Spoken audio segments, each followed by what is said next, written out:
Welcome to Sunday Springboard with Melanie and Kimberlyn Coaching, where we help women recover from and flourish after stress and trauma.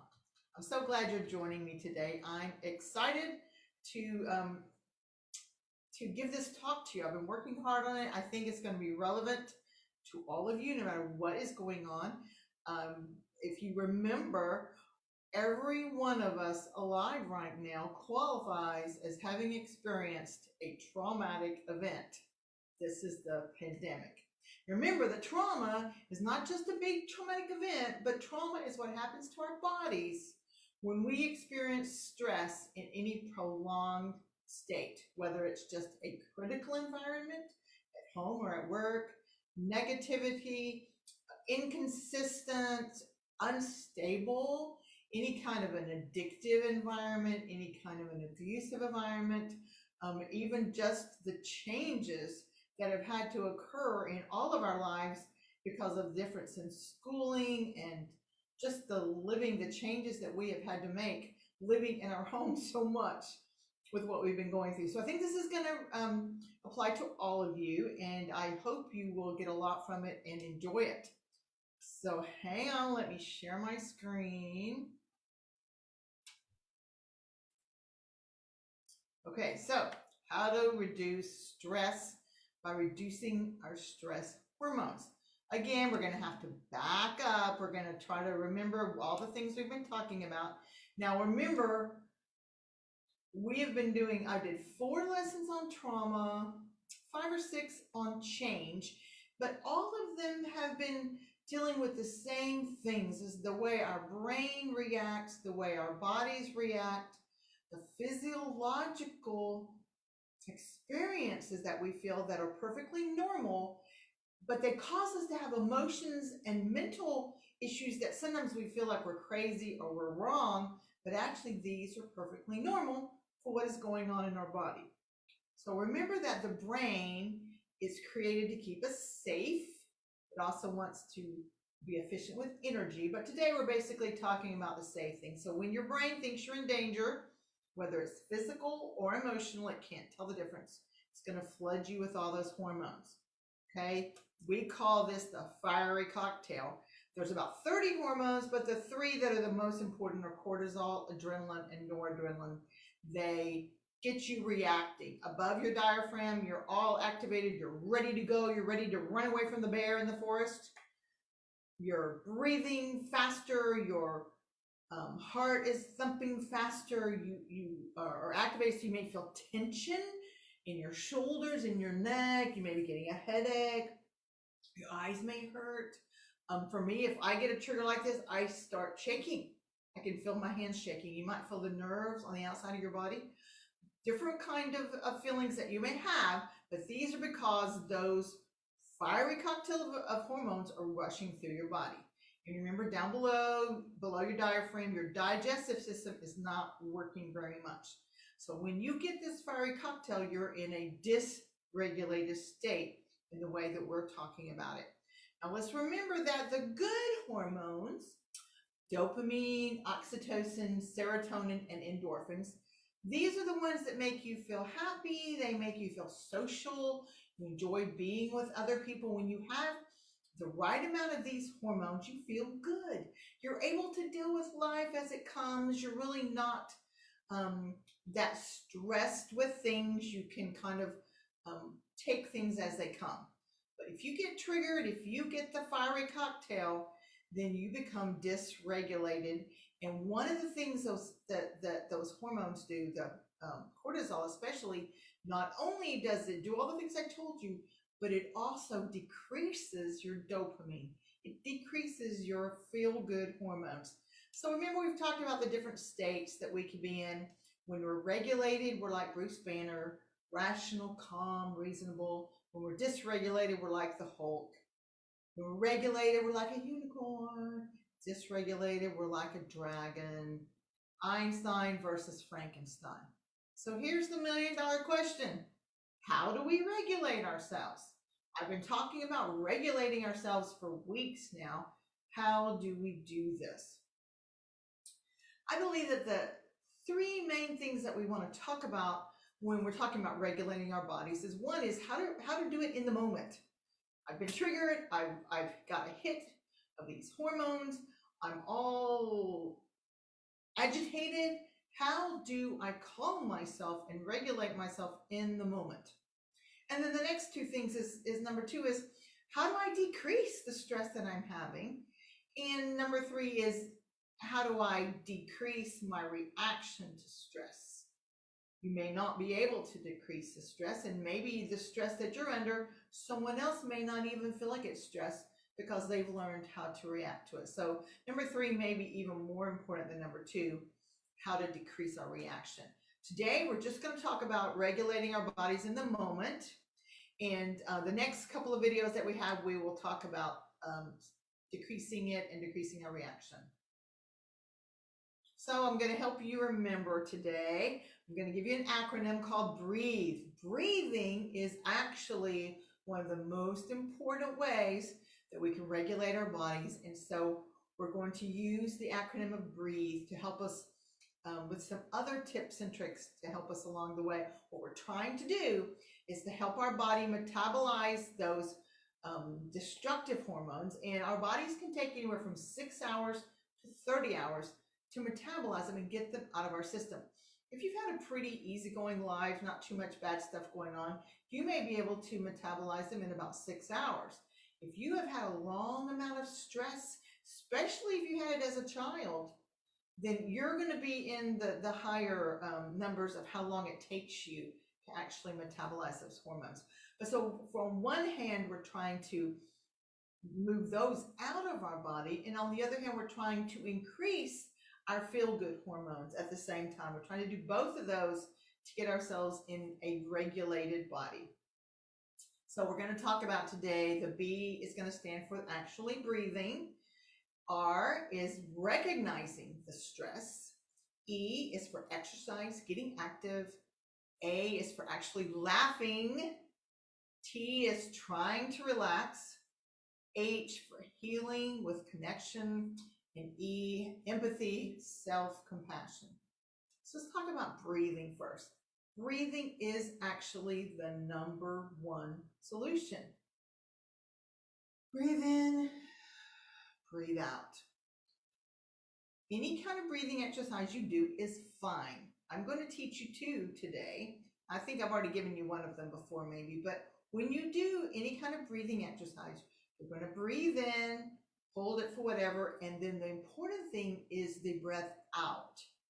That one you want to make it go as long and slow and strong as you can because you're breathing out the negativity, okay?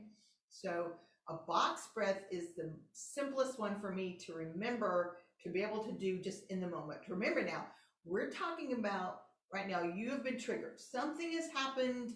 You've become angry, you become upset, you're having a panic attack, you're whatever, but you're agitated. So it's not always easy to remember the things that you need to do. So as I walk through these today, look through and find the ones, and some of these you're going to have to do a trial and error. Find the ones that work for you. You're going to try something and you go, that didn't really help. And you try something and go, oh, that was very powerful. So just read well, you can read them, you can watch the video later and look at the words. But try the ones that will work for you. Okay, so the box breath is simple. You breathe in for a count of 4, hold it for a count of 4, out for a count of 4, hold it for a count of 4. Do this 3 to 4 times, and it is said by the experts that that will give your brain a reset. Give your brain and your body a reset. Now, this other one, I'm not sure why this is called balloon breath, but I really like this one, I think because of the words. I want you to do this with me, if you will. I'm going to speak the words and you can repeat them in your head. And as we breathe in, we're going to say one thing. We're going to hold it for a minute, not a minute, but a couple seconds. And then as we breathe out, we're going to say something else. And then we're going to do it again, in and out. So doing the whole thing once, both of those sections is once, and then you want to do that 3 or 4 times. So if you will do it with me, we're only going to do it maybe twice. but I want you to try it and see how it feels. Does it give you a sense of a refreshing sense of a reset? Okay, so start breathing in. I'm breathing in, and I calm my body. Hold it. Now breathe out. Breathe out, and I smile. Okay, breathe in again. Breathe in. I'm breathing in, and I calm my mind. Open it. Now you're gonna breathe out. I breathe out, and I'm back in control. Okay, let's do the whole thing one more time. Breathe in. I'm breathing in, and I calm my body. I breathe out, and I smile. Again. I'm breathing in, and I calm my mind. I breathe out, and I'm back in control. So there was a time, a while back, I was trying to do some writing actually, and I was writing. I spent all day writing, and I got so tired. My brain got so foggy. I just could not think anymore, but yet I needed to spend another couple of hours on it that day. I needed to get it done. So I thought, I think I'm just going to try the stuff I've been learning. So I went, sat down in the chair, did some breaths. I actually did the kind of breathing, and this is another one you can do where you're breathing. I did a box breath a few times, and then I did one where I just started relaxing different parts of my body and just calming myself and breathing in and out. And after about 15 or 20 minutes of that, I was like, oh, wow, my brain is clear. And I was able to go back and work. I was like, oh my word, this actually works. I had another time when I was really triggered several months ago. And I actually went through, I've actually told you all this in one of my videos, but I actually went through a bunch of these different things. It took a while for me to get myself regulated, but I went through the breathing, I talked to some people, I did some of the things that I'm going to tell you about, and it actually worked. Again, I was like, oh, wow, this stuff really works. So hopefully, if y'all try this and it works, let me know. Give me some comments. Send me messages and let me know that you've actually tried it and it has actually worked for you. So B was for breathe. The next one, R, is for recognize the stress in your body. A lot of times people will say, man, my brain is so foggy, I can't remember things, I'm not enjoying things that I'm wanting to do, but they're not realizing that this is a physiological symptom of the stress in their body. They're thinking, am I crazy? What's wrong with me? And they're thinking there's something wrong with them mentally or emotionally, and it's actually a physiological experience. So recognize the stress in your body. Where do I feel this in my body? So once you sit there and think about that, become aware, where do I feel it? Do you feel it in your gut? Do you feel it in your heart? Do you feel it in your shoulders? Do you feel it in your face? Where do you feel it? And when you figure out where you feel it, consciously work on relaxing wherever that is. I was hearing a lesson, and the teacher said that whenever he gets ready to give a speech, he notices that he feels tight in his shoulders because he's starting to get anxious about doing the speech. So he, right before he goes in, he consciously makes his shoulders relax, works on the shoulders. We're talking, for me, this is so amazing because we're talking about physiology, physical things. It's not just trying to tell ourselves to think differently. Thinking differently is good. And there are times that is absolutely correct. But we have to get our bodies regulated and our brains clear before we can actually change the thoughts that change the actions, that change the thoughts, change the feelings, and then change the actions. So before we can even get to that spot, we have to become regulated in our brains and our bodies. So recognize the stress in your body. Where am I feeling it? Purposely relax that part of your body. So the E is for exercise. And I just said exercise so that I can have an E. I just mean get physical, get active, do things with your body. Moving your body makes those chemicals metabolize faster out of your body. So any kind of exercise, it doesn't have to be extreme exercise. It could be if you really like working out, but it doesn't have to be. It can be anything that makes your body move. So walking is good, dancing. I like to put videos on YouTube and I like to do line dancing. I love to do it. I'm in my home, nobody sees me, and I just have a good time. Helps me get regulated. Yoga is a really good thing to help yourself metabolize those hormones. Maybe some energizing music that gets you moving. Playing with your children, playing with your pets, gardening. You may have many more ideas, but these are just some to get you started thinking of ways to get your body moving. Just sitting in the chair and feeling bad is not going to help metabolize those hormones out of your body. So the A in breathe is for actually laugh. Laughing is great medicine. Do something fun. Watch a funny movie. People tease about and joke about cat videos, but this is a great time for cat videos, dog videos, any kind of animal videos. Babies, watch or interact with babies. Those are for sure gonna make you laugh. Read a joke, tell a joke, play a game, read a book. Do something fun. Do something that makes you laugh. Laughing is very physical. Think about that. When you laugh, your body is moving and doing things. And one thing I just want to tell you again, laughter is such great medicine. Don't let yourself feel guilty about laughing, even if you're grieving.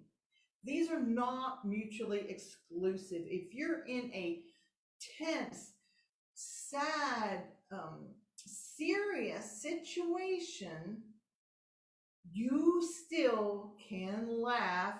Maybe you got to be careful who you're with, but laughing is not disrespecting the situation that you're in. Laughing helps our bodies heal, helps our minds heal. Laughter is wonderful. Do it whenever you can.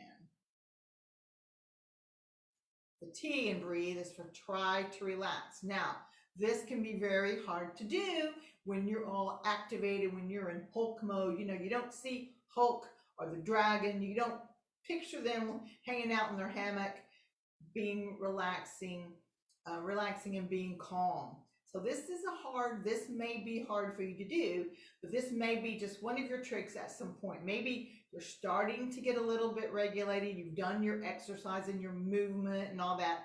Now you can work on trying to do some relaxing. So maybe at this point, some relaxing music would be helpful. The yoga can be either one, right? It can be active or it can be relaxing. A massage, a warm bath, essential oils. I actually have never tried essential oils, but people say that they're really great. So try them. You may like them.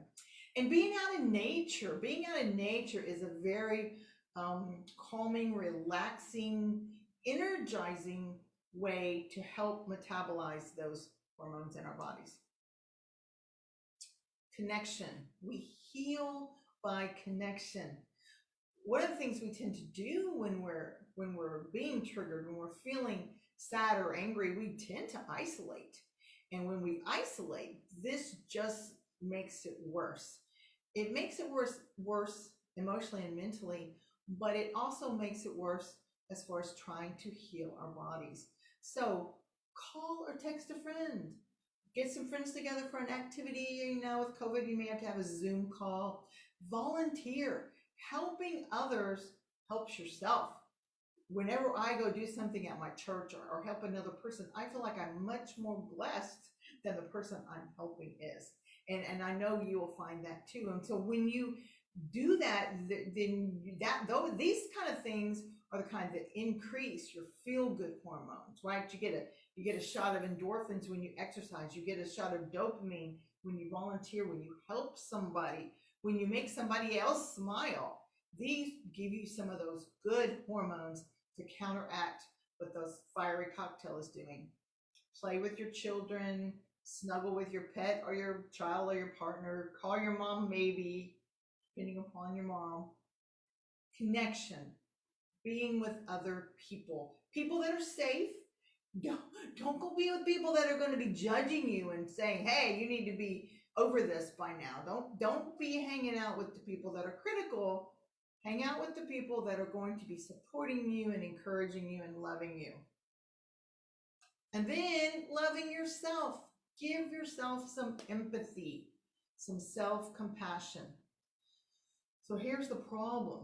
What happens so many times when we get triggered, when we get activated and dysregulated, so many times we tend to be critical of ourselves. So we have these thoughts like, when are you ever going to get over this? How come you are still acting this way? You are so stupid. You're overreacting. Get a grip.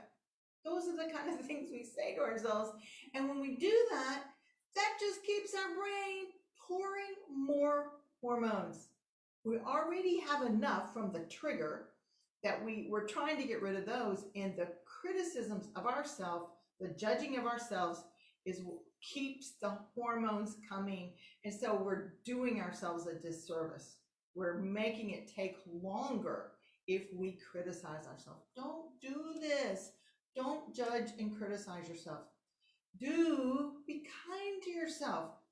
Tell yourself things like, it makes sense that you would feel this way. Your brain has poured these hormones into your body, and you know what these hormones do for you. So it makes sense that you'll feel this way. It's happened before. You've gone through it before. You'll be okay. Just breathe. Just breathe. Be kind, be compassionate. Tell yourself the kind of things that you would tell a friend. You're not crazy. You're not stupid. It can happen to anyone. You're a great person. I love you. Hug yourself. So here's the thing. Your brain doesn't know that it's you hugging yourself. So it gives you the same endorphins from hugging yourself as if you're hugging another person. So just hug yourself if you can't be around someone else to get hugs. That's good too. Do something special for yourself. Go get a mani-pedi. Take a warm bath, if that's what you like. Go see a movie, go on a walk. Go buy yourself some earrings. Do a little retail therapy, as long as it's not going to make you in debt. Things that you enjoy, things that make you feel special. Do something special for yourself. Give yourself some self-compassion. So let's just do a recap. Breathing is the way we regulate our bodies in the moment. We do this by breathing, doing some breathing exercises, breathing specifically. We recognize the stress. We on purpose relax those areas of our body. Exercise, we move our bodies in whatever way feels good to us. We actually laugh in whatever way, things that are fun. We do things that we enjoy. We try to relax. Everything can help us relax at whatever point we can do that. And we heal with connection with other people, kind, loving people, and have empathy and self-compassion to ourselves. If you need any help with this, if you would like some guidance, some strength, some support, I would love to help you and work with you. There is a link in the show notes where you can schedule a free session with me. I'd love to have a free coaching session with you. I can help you get started along the way here, and then we can decide if you would want to work with me further. But hopefully you've gotten a lot of good tips today, and I hope you have a regulated week. Thanks.